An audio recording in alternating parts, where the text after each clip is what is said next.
ഇന്ന് നമ്മളെന്താ beauty tips ആണ്. ഓക്കെ, ദേ ഇത് കളയുന്നത് എന്ന് നമ്മൾ ഇത് കളയണം. ഞാൻ ഈ ചെയ്യും പോലെ നിങ്ങൾ നിങ്ങളുടെ വീട്ടിലിരുന്ന് ഇങ്ങനെ ചെയ്തിട്ട് അങ്ങോട്ടോ ഇങ്ങോട്ടോ നോക്കണം. അവിടെ വേറെ ആൾക്കാരെങ്ങനെ ഉണ്ടെങ്കിൽ അവരുടെ മോന്തലോട്ട് നോക്കിയിരുന്ന എന്ന് പറയുമ്പോൾ അവർക്കറിയത്തില്ല നിങ്ങൾ ചെള്ള കുറയ്ക്കാൻ വേണ്ടി അല്ല ഈ കീഴ്ത്താടി കുറയ്ക്കാൻ വേണ്ടിയാണ് ചെയ്യുന്നതെന്ന്. പിന്നെ അത് വഴക്കാവും, വലിയ പ്രശ്നങ്ങളാകും, പിന്നെ അടിയായും പിടിയാവും, പിന്നെ പോലീസ് സ്റ്റേഷനിലൊക്കെ കയറി ഇറങ്ങേണ്ടി വരും.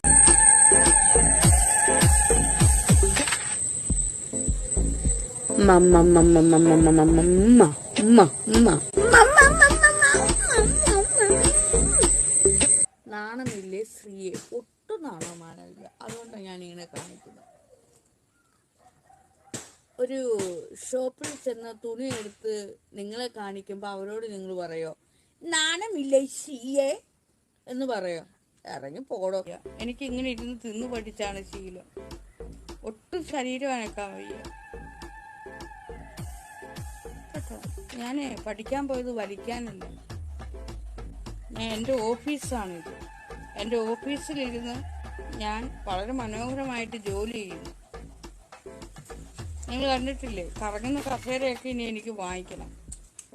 എൻ്റെ ഓഫീസാണ്. ഈ പൊന്നുകുടത്തിന്, ഈ അരുമക്കുടത്തിന് ഭൂമിദാനം ചെയ്യൂ, ഭൂമിദാനം ചെയ്യൂ, ചെയ്യൂ. 2 ഏക്കർ ഞാൻ തരാം. വിജി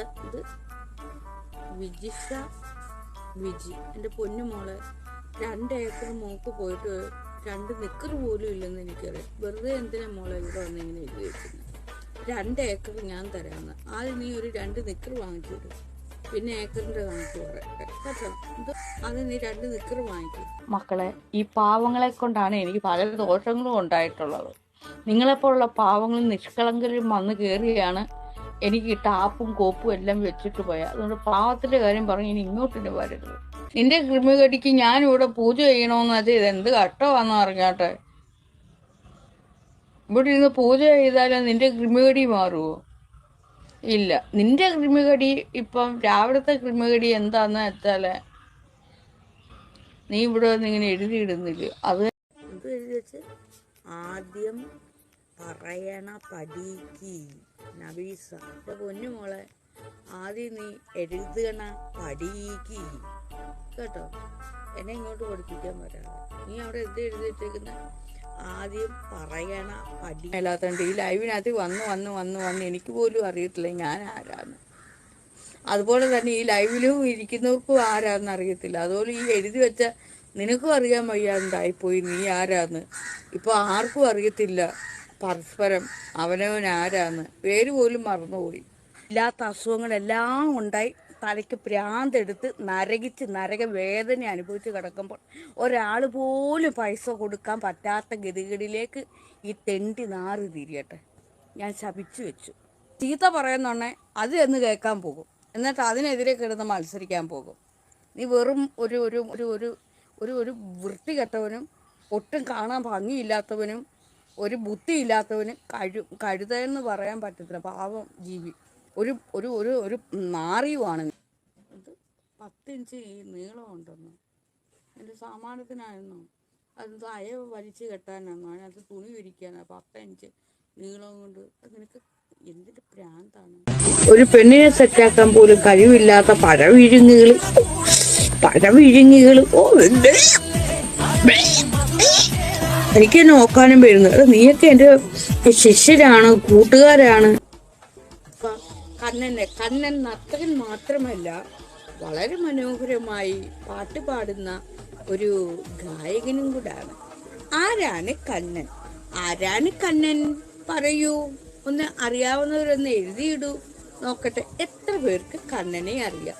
ആ നർത്തകനായ കണ്ണനെയും ഇപ്പോൾ ഈ പാട്ട് പാടുന്ന കണ്ണനെയും എത്ര പേർക്കറിയാം? നീ തന്നെയാടാ ദുരന്തം. കേരളത്തിലല്ല, ലോകത്തിൽ നിന്നും പറ. ലോകത്തിലെ ഏറ്റവും വലിയ ദുരന്തമാണ് നീയൊക്കെ എന്തിനാടാ എൻ്റെ മുന്നിൽ വന്ന് ഇങ്ങനെ എരന്ന് വാങ്ങാൻ നിൽക്കുന്നത്? ആത്മീയ പവർ കിട്ടിയ ഒരാളിൻ്റെ മുന്നിൽ വന്ന് നിന്ന് ഇങ്ങനെ എരന്ന് വാങ്ങാൻ നിൽക്കല്ലേ കുഞ്ഞ്. നിന്നെ എടുത്ത് വാരിയിട്ട് ഞാൻ ഉടുക്കും. അത് ഉണ്ടായിട്ടും ഇല്ലെന്ന് ഞാൻ നടിക്കുകയായിരുന്നു. അറിയില്ല എന്തായിരുന്നു എൻ്റെ കുഴപ്പമെന്ന് എനിക്കിപ്പോഴും പിടികിട്ടുന്നില്ല. ഐ മീൻ മീൻ ഇത്തിരി തട്ടിപ്പല്ല, ഒത്തിരി തട്ടിപ്പും വെട്ടിപ്പും ഒക്കെ നടത്തണം. എന്നാൽ മാത്രമേ കഞ്ഞി കുടിച്ച് പോകാൻ പറ്റുള്ളൂ. ഒരുപാട് പേര് തട്ടിപ്പും വെട്ടിപ്പും ഒക്കെ നടത്തുന്നില്ലേ. ഞാനായിട്ട് മാത്രം പിന്നെ എന്തിനാ മാറിയിരിക്കുന്നത്? ഒന്നാം തരമായിട്ട് തട്ടിപ്പ് നടക്കുന്നു. അത് ഒന്നാം തരമായിട്ട് കുശാലായിട്ട് അതെല്ലാം പോട്ടെ. നിനക്ക് എന്തെങ്കിലും അനുഭവപ്പെടുന്നുണ്ടോ? നിന്റെ കുടുത്തി എങ്ങാണ് ഞാൻ എടുക്കാൻ വന്നിട്ടുണ്ടോ? നിന്റെ വീട്ടിൽ കയറി മോട്ടിക്കാൻ വന്നിട്ടുണ്ടോ? ഇല്ല. എപ്പോഴും ഇവിടെ കളിക്കാം. നീ ഇങ്ങി വാ, ചോറും കറിയും വെച്ച് നമുക്ക് കളിക്കാം. ചോറ് വെച്ച് കളിക്കാം, മുറ്റം തൂത്ത് കളിക്കാം, പാത്രം കഴുകി കളിക്കാം, പിന്നെ മനസ്സിനെ കണ്ടെത്തി കളിക്കാം. അങ്ങനെ പലതരം കളിയാ. നിന്നെ ഞാനൊരു സയന്റിസ്റ്റ് ആക്കി മാറ്റുക. ഒരുത്തൻ എപ്പോഴും പറയും ഞാൻ കൊലപാതകിയാണ് എന്നൊക്കെ പറഞ്ഞിട്ട് അവൻ ചെയ്യുന്ന കൊലപാതകമല്ലേ? ഒന്ന് ചിന്തിച്ചു നോക്കൂ. അവനെയൊന്ന് ബാണം അടിച്ച് കളയുന്ന ബീജം അത് ജീവനുള്ളതല്ലേ? അവൻ ചെയ്യുന്ന കൊലപാതകമല്ലേ? അവനും വന്ന് എന്നെ നന്നാക്കാൻ വിടുക. ഒരാളെയും മറ്റുള്ളവരുടെ വാക്കുകൾ കേട്ട് വിലയിരുത്താൻ പോകരുത്, ജഡ്ജ് ചെയ്യരുത്, പരിഹസിക്കരുത്, അവഗണിക്കരുത്, കളിയാക്കരുത്, ഒന്നും ചെയ്യരുത്. കാരണം അതിൻ്റെയൊക്കെ തീവ്രത അടുത്ത നിമിഷം നിങ്ങൾക്കത് വന്നു ഭവിക്കുമ്പോൾ അത് എത്രയോ വലുതാണെന്ന് നിങ്ങൾക്ക് സ്വയം മനസ്സിലാവും. നിന്ദിക്കാനും പോകണ്ട, വന്ദിക്കാനും പോകണ്ട, ജീവിക്കാൻ അനുവദിക്കുക. അതാണ് വേണ്ടത്. മനസ്സിലായോ? നിങ്ങൾക്ക് അയാളോട് ഇഷ്ടമല്ലെങ്കിൽ വേണ്ടടോ, ഇഷ്ടപ്പെടേണ്ട. അവരെ ഇഷ്ടമാണെങ്കിൽ ഇഷ്ടമായിക്കോളൂ. പക്ഷെ ആ ആളിൽ നിന്നും വരുന്ന എന്തെങ്കിലും ഒരു നിങ്ങൾക്ക് ഇഷ്ടമില്ലാത്ത ഒരു കാര്യം വരുമ്പോൾ ആ ആളിലേക്ക് അനാവശ്യമായ കുറ്റങ്ങൾ ചുമത്തരുത്. അത് നിങ്ങൾക്ക് വിനയായിട്ടില്ല. കള്ളങ്ങൾ പ്രചരിപ്പിക്കരുത് ആ ആളുടെ മേൽ. അത് നിങ്ങൾക്ക് വിനയായിട്ടില്ല. നിങ്ങൾ അതിന്റെ ശിക്ഷ അനുഭവിക്കുക തന്നെ ചെയ്യും.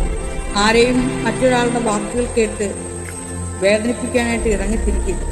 കൂട്ടം ചേർന്ന് ആക്രമിക്കരുത്. നിങ്ങൾ വിദ്യാഭ്യാസം ചെയ്തിട്ടുള്ളവരാണെങ്കിൽ കൂട്ടം ചേർന്ന് ആക്രമിക്കരുത്. അതാണ് ഏറ്റവും എനിക്ക് പറഞ്ഞു തരാനുള്ള